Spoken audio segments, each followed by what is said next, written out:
ሰላም ተወዳጆች እንደምን ቆያችሁ? የማይቻል የሚመስል ሁኔታ አጋጥሟችሁ ያውቃል? በመጽሐፍ ቅዱስ ውስጥ ጌዲዮን ስለሚባለው ሰውና በማይቻለው ጦርነት እንዴት እንዳሸነፈ የሚገልጽ አንድ ኃይለኛ ታሪክ አለ። በሺዎች ከሚቆጠሩ ወታደሮች ጋር ሳይሆን 300 ሰዎች ብቻ ይዞ የተዋጋበት ነው። ይህ የጦርነት ታሪክ ብቻ አይደለም፣ ስለ እምነት መታዘዝና የእግዚአብሔርን ኃይል የምናይበት ታሪክ ነው። ወደ ውስጥ አብረን እንዝለቅ። ታሪኩ የሚጀምረው እስራኤል በከባድ ችግር ውስጥ ናቸው። በእግዚአብሔር ላይ ኃጢአት ሰርተዋል። ስለዚህ ለ7 ዓመታት ምዳማውያን በእነርሱ ላይ እንዲገዙ እግዚአብሔር ፈቀደ። ምዳማውያን ጨካኞች ነበሩ። እስራኤላውያን እህል በሚዘሩበት ጊዜ ሁሉ ምዳማውያን ግመሎቻቸውና ሰራዊቶቻቸውን ይዘው እየመጡ ሁሉንም ነገር ይሰርቃሉ። ምንም ነገር አይተውም ነበር። ምንም ምግብ የለም፣ ምንም እንስሳት የለም። እስራኤላውያን በጣም ፈርተው በዋሻና በተራራ ውስጥ ተሸሸጉ። በዚህ ምክንያት የእግዚአብሔር ሕዝብ ይሰቃይ ነበር። ከዚህም ጀርባ ያለው ምክንያት ግልጽ ነበር። እግዚአብሔርን ረስተውት ነበር። አንድ ቀን ጌዲዮን የሚባል ሰው በወይን መጥመቂያ ውስጥ ተደብቆ ስንዴ ይወቃ ነበር። ከምዳማውያን ምግብ ለማዳን እየሞከረ ነው። ከዚያም አንድ አስደናቂ ነገር ተከሰተ። የእግዚአብሔር መልአክ ተገለጠለት፣ እንዲህም አለው፣ ኃያል ጦረኛ፣ እግዚአብሔር ካንተ ጋር ነው። ጌዲዮን በጣም ደነገጠ። እንደ ተዋጊም አልተሰማውም። እንዲያውም ደካማና አስፈላጊ እንዳልሆነ ተሰማው። ጌዲዮንም ጌታዬ ሆይ እግዚአብሔር ከኛ ጋር ከሆነ ይህ ነገር ሁሉ ለምን ደረሰብን? አባቶቻችንስ እግዚአብሔር ከግብጽ አውጥቶናል ብሎ ይነግሩን የነበረ ተአምራቱ ወዴት አለ? አሁን ግን እግዚአብሔር ትቶናል፣ በምዳማውያንም እጅ አሳልፎ ሰጥቶናል አለ። እግዚአብሔርም ወደ እርሱ ዘወር ብሎ በዚህ በጉልበትህ ሂድ፣ እስራኤልንም ከምዳማውያን እጅ አድን፣ እነሆ ልኬሃለሁ አለው። ጌዲዮንም እንዲህ አለ፣ እስራኤልን እንዴት ማዳን እችላለሁ? እኔ ቤተሰቤ በምናሴ በጣም ደካማው ነው። እኔም በቤተሰቤ ከሁሉ ታናሽ ነኝ። ነገር ግን እግዚአብሔር ሰዎችን የሚመርጠው በምን ያህል ጥንካሬ እንደሆነ አይደለም፣ በእርሱ ለመታመን ፈቃደኛ የሆኑ ሰዎችን ይመርጣል። እግዚአብሔርም መለሰ፣ እኔ ካንተ ጋር ሆናለሁ፣ ምዳማውያንንም ሁሉ ታጠፋለህ። ጌዲዮን አሁንም እርግጠኛ አልነበረም። ከእግዚአብሔር ዘንድ ምልክትን ፈለገ። ስለዚህ ያልተለመደ ነገርን ጠየቀ።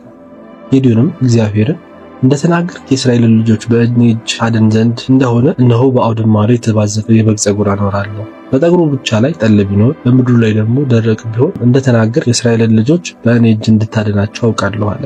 እንዲሁም ሆነ። በነጋታው ማልዶ ተነሳ፣ ጠጉሩንም ጨመቀው። ከጠጉሩም የተጨመቀው ጠል ቁሬ ሙሉ ውሃ ሆነ። ጌዲዮንም እግዚአብሔርን እኔ ይህን አንድ ጊዜ ስናገር አትቆጣኝ፣ ይህን አንድ ጊዜ በጠጉሩ እባክህ ልፈትን፣ አሁንም በጠጉሩ ብቻ ላይ ደረቅ ይሁን፣ በምድሩም ሁሉ ላይ ጠል ይሁን አለው። እግዚአብሔርም በዛ ሌሊት እንዲሁ አደረገ። በጠጉሩ ብቻ ላይ ደረቅ ነበር፣ በምድሩም ሁሉ ላይ ጠል ነበር። እግዚአብሔር ጌዲዮንን ታግሶታል። አንዳንድ ጊዜ እኛም ማረጋገጫ እንጠይቃለን እና ያ ምንም አይደለም።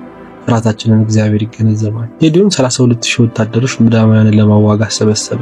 እግዚአብሔር ግን የሚገርም ነገር ተናገረ። እግዚአብሔርም ጌዲዮንን ካንተ ጋር ያለው ሕዝብ በዝቷል፣ ስለዚህም እስራኤል እጅ አዳነኝ ብሎ እንዳይታበይብኝ እኔ ምዳማውያንን በእጃቸው አሳልፌ አልሰጣቸውም። እግዚአብሔርም ጌዲዮንን የፈራ የደነገጠ ከገለዓድ ተራራ ተነስቶ ይመለስ በላቸው አለው።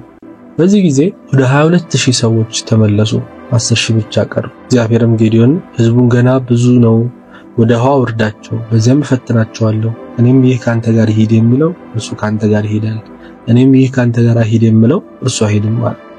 ሕዝቡንም ወደ ውሃ ወረደ። እግዚአብሔርም ጌዲዮንን ውሻ እንደሚጠጣ ሁሉ በምላሱ የሚጠጣን ሁሉ እርሱን ለብቻው አድርገው፣ እንዲሁም ሊጠጣ በጉልበቱ የሚንበረከከውን ሁሉ ለብቻው አድርገው አለ። አንዳንድ ወታደሮች ተንበርክከው እንደ ውሻው አፋቸውን ወደ ጅረቱ በማስገባት ውሃ ጠጡ፣ ሌሎች ደግሞ በእጃቸው ጠጡ። እግዚአብሔርም ጌዲዮንን በእጃቸው ውሃ በጠጡት በ300 ሰዎች አድንሃለሁ፣ ምዳማውያንን በእጅህ አሳልፌ እሰጥሃለሁ፣ የቀሩት ሕዝብ ሁሉ ግን ወደ ስፍራቸው ይመለሱ። እግዚአብሔር ግን እቅድ ነበረው፣ ስለ ቁጥሮች አልነበረም፣ ስለ እምነትና ታዛዥነት ነበር። በዚያም ሌሊት እግዚአብሔር ጌዲዮንን እንዲህ ብሎ ነገረው፣ ወደ ጠላት ሰፈር ውረድ፣ መውረድ ከፈራህ አንተ ከአገልጋይህ ጋር ወደ ሰፈር ውረድ። ወደ ጠላት ሰፈር በደረሰ ጊዜ አንድ ወታደር ለባልንጀራው ሕልሙን ሲያጫውተው ሰማ። እንዲህም አለው፣ አንድ ክብ የገብስ እንጎቻ ወደ ምዳማውያን ሰፈር ተንከባላ ወረደች፣ ወደ ድንኳኑም ደርሳ እስኪወርቅ ድረስ መታችው፣ ገለበጠችው፣ ድንኳኑም ተጋደመ ብሎ ሕልሙን ነገረው። ባልንጀራው መልሶ እንዲህ አለው፣ ይህ ነገር ከእስራኤል ሰው ከኢዮአስ ልጅ ከጌዲዮን ሰይፍ በቀር ሌላ ምንም አይደለም። እግዚአብሔር ምዳማውያንንና ሰራዊቱን ሁሉ በእጁ አሳልፎ ሰጥቶታል አለው። ጌዲዮን የሚያስፈልገው የመጨረሻ ማበረታቻ ይህ ነበረ። ጌዲዮንም ሕልሙና ትርጓሜውን በሰማ ጊዜ ሰገደ። ወደ እስራኤልም ሰፈር ተመልሶ እግዚአብሔር የምዳማውያንን ሰራዊት በእጃቸው አሳልፎ ሰጥቷልና ተነሱ አለ። ጌዲዮን ለ300 ሰዎች ለእያንዳንዳቸው መለከት፣ ባዶ ማሰሮ፣ በማሰሮ ውስጥ ችቦ ሰጣቸው። ለጦርነት እንግዳ የሆኑ መሳሪያዎች ናቸው። በእጃቸው ሰይፎችን አልያዙም። መለከት፣ ማሰሮና እሳት ብቻ ነው። ጌዲዮንም እንዲህ አለ፣ ተመልከቱ፣ እንዲህም አድርጉ።